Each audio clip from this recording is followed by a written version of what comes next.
Vasaras sākums, karstums ielās, karstums Latvijas laukos, karstums arī pie jūras. Vasaras sākumā, 3. datumā, pie mums ciemos ir ieradies pats sudrabs. Čau, Eci. Čau, Vārtsvalps ir šeit, RADSVH LV klausītāji. Labs vakars, labu pēcpusdienu un RADSVH TV skatītāji. Labs vakars arī jums.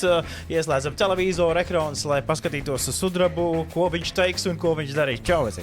Čau, Eci. Čau. Vasaras sākums, pļaujas laiks mūziķiem, manuprāt, ne?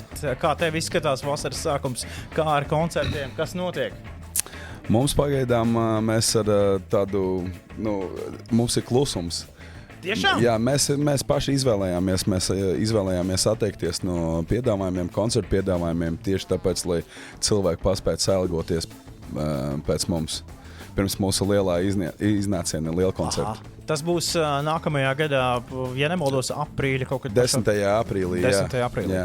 Bet tā tik riktīga gatavošanās notiek, jā?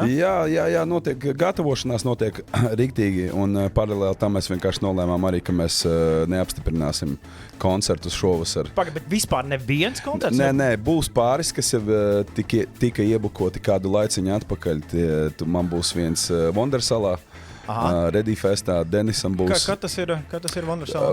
Es neatceros. Man liekas, augustā bija Vondersalā, man liekas, bija augusts.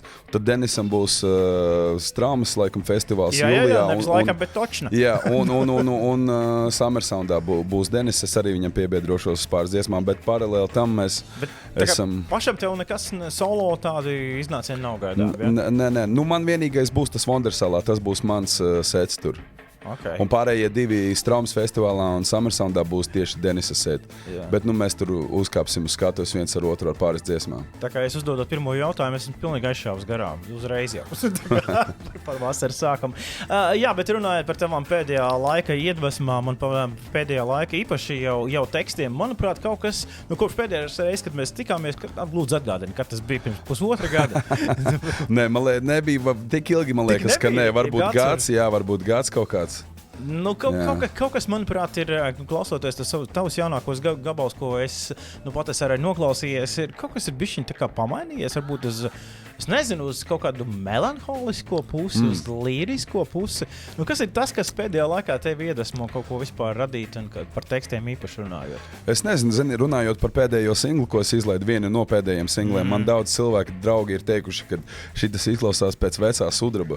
Es domāju, varbūt tas bija tāpēc, ka pirms tam es biju izdevis albumu ar Ozolu Dubultslasts, un tur bija tāds, viņš mazliet tāds smagāks, skarbāks mazliet, tur nebija melanholiskā sudraba iekšā. Jā. Un man liekas, tāpēc, varbūt tāpēc tā liekas.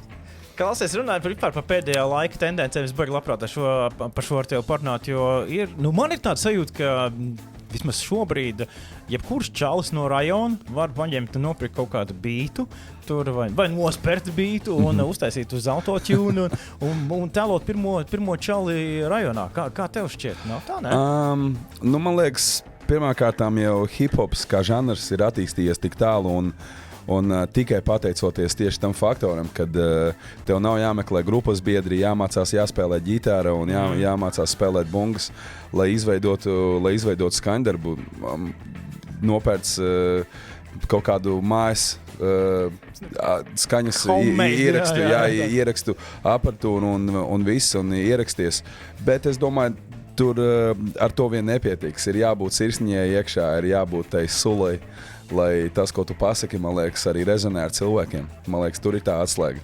Tu jau to vienmēr esi darījis, bet kā tas tevi, ietekmē šobrīd no tāda, es nezinu, var teikt no mūzikas biznesa, hip-hop biznesa viedokļa? Kaut kādā veidā tas tevi ietekmē? Nav tā, ka tev jācīnās ar šito te? Nē, noteikti ir tā, ka konkurentu ir daudz, bet baigi pārsātināts. Bet tieši tāpēc arī ir pārsātināts, bet ne visus var uzskatīt arī par konkurentiem. Vienkārši dari savu un viss notiks, es domāju. Bet zinot tevi, tev negribas tā kaut kādos vakaros tāds sēžot domājot, negribas pateikt kādu skarbāku vārdu par šito visu?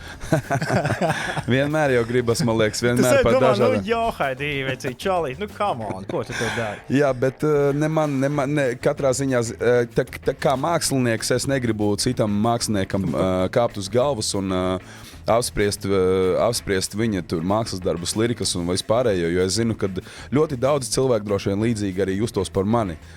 Ko viņš tur runā, ko viņš tur iedomājas no sevis un tā tālāk. Bet es tāpēc arī palieku savā līnijā, eju savu ceļu un nevienam netraucēju, nemaisos pa kājām un baigi nenosodu vai nekritizēju citus. No, tas labi. Bet kas tev vispār vairāk patīk? Tā vecā skola vai tie jaunie bīti? Kas tev vairāk viss ir ciet? Man patīk viss, kas laikam liek sacelties mātiem gaisā. Viss, kas uzmet tev uz osādi, kas rada kaut kādas sajūtas. Tas var būt melanholisks, tas var būt skarbāks repčiks tur. Un, piemēram, pa ceļam uz šejieni uz interviju pie tevis es braucu, klausījos Prodigy. Okay. Jā, es klausos visu kaut ko, un pa ceļam man bija tāds garīgais paklausīties Prodigy, un es klausījos visu albumu pa ceļam uz šejieni. Brīnišķīgi. Kas ir labāk uzrakstīt? Kā tev pašam liekas, 15 minūtēs tu vari uzrakstīt kaut kādu tekstu, kas ir beigās rezultējās dziesmā, vai tev tomēr labāk patīk ilgi riktīgi domāt par to? Es nezinu, diennaktīgi, piemēram, nedēļā. Kā kuru reizi ir tā, ka var uzrakstīt varbūt kādas tekstus tur ļoti ātri, vai puspantu uzrakstīt ļoti ātri, un tad otra puse panta rakstīsies visu gadu tur.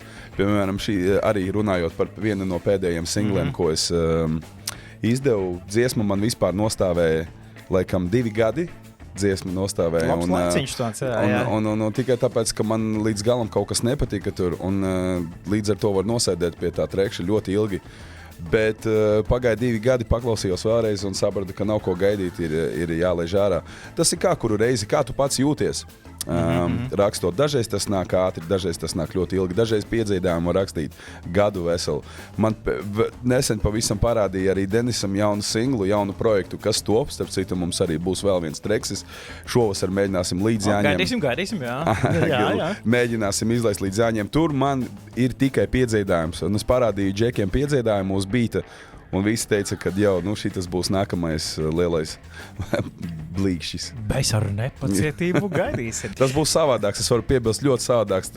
Pavisam savādāks nekā viss, ko līdz šim esat dzirdējis. Gan no manis, gan no Denis. Ok, tu saintriģēji mūs. Runājot par taviem pēdējā laika ierakstiem, lielais albums ir attiecīgi, kas bija, pirms Vētras būs klusums, tad bija Dubults lasts ar rozi, kas vēl ir bijis, Vientuļa zvaigzne vēl ir bijusi. Pēc tam es izmetu arī, pēc Dubults lasdē es izmetu gada sākumā, gada sākumā es izmetu OG Kush 4 EP. Tas to es arī nepieminēju. Jā, tas 4 dziesmu apkopojums. Un tad mēs izlaidām Vientuļa zvaigzne ar Denisu, uzfilmējām video, un tagad ir mini EP ar 2 dziesmām. Salauzto siržu balādes. Izklausās super romantiski. Stāsti par to bišķi vairāk. 2 gabala liekas problēmas, un mēs neesam uz to ar Adrianu Miglānu. Jā, arī liekas problēmas dziesma, tā ir tā, par kuru es runāju pirms tam. Viņa man nostāvēja 2 gadi. Viņa jau bija ierakstīta, un vienkārši stāvēja demo nepabeigts, nenomiksēts. Un tad kaut kādu arī gadu laikam atpakaļ es ierakstīju dziesmu ar Adrianu Miglānu, ierakstīju dziesmu Mēs neesam uz tu. Un arī man viņi ilgi karājās, un es sapratu, ka tagad vasarai tuvojoties varbūt vajag. Un arī pēc pēdējiem projektiem, ko es biju izlaidis, kā jau teicu, viņi bija tāds skarbāks formāts tiem projektiem bija, un es sapratu, ka vajag izlaist kaut ko melanholiskāku, un tāpēc tieši vasarai tuvojoties, man liekas, bija perfekts laiks atgriezties pie vecajām demo dziesmām, pabeigt viņas un izlaist ārā. Man patiesībā viens no maniem čomiem pārliecināja to izdarīt. Kurš tas bija no tiem čomiem? Ralfs Kraglis, FK Auda spēlētājs. Jā, mans čoms. Liekas problēmas, videoklips tagad par to. Tad tajā videoklipā ir bēmbis, cik es redzu, tad ir tāda normāla kačoki tur ir. Tad vēl ir arī kaut kādas ainas no rajončika. Kaut kas tur tā kā neiet kopā ar to melanholiju, ne? Manuprāt, likās, ka visi ir perfekti. Zini kā, patiesībā, kad es ierakstīju pirmo reizi to demo, liekas problēmas, es vizualizēju sev jau galvā to video, kā viņš izskatīsies. Atkal pagāja 2 gadi, un es kaut kā mēģināju to vizualizāciju dabūt, tā kā, īstenot. Un viens no, laikam, rajons, šoti rajonā, kurus mēs uztaisījām, tie nāca pēc tam, tie bija pēdējie. Tas bija tāds additions, pēdējais, ko mēs izdomājām pievienot. Bet, manuprāt, kopumā baikrūt. baigi forši sanāca. Tādā ziņā, ka man arī tāds stāsts, varbūt, ko es negribu izklāstīt ēterā šobrīd, bet man tur ir džeki blakus, ar kuriem man ir bijušas tādas kopīgas situācijas, un tā dziesma visu arī paskaidro pa lielam. Tā kā skatāmies video klipu, un ko tu gribi piebilst arī, ko tu varētu, pareizāk sakot, piebilst par Mēs neesam uz tu, Sudraba sirds un Adriāna Miglāne, kuru mēs tūlīt arī klausīsimies Rādēs vai KLV ēterā. Arī dziesma ierakstīta tik kādu laiku atpakaļ, un es nezinu, varu piebilst to, ka Adriāna lieliski papildināja dziesmu ar savu balsi, sadarēja kopā perfekti. Iedarējās tajā IP Salauzto siržu balādes, man liekas, vienkārši perfekti. Ok. Nu, Večuk, forši, ka atnāci, vienmēr prieks tevi satikt. Easy. Vondersala, lielais iznāciens tev, un arī nākamgad, jā? Vondersalā, jā, Ready Fests būs, un tad jau mūs abus divus ar Denisu varēs satikt lielkoncertā 10. aprīlī. Arēna, jā. Tieši Labi, tā. tiekās. Paldies, ka piekāpi. Paldies, ka uzaicināji. Salauzto siržu.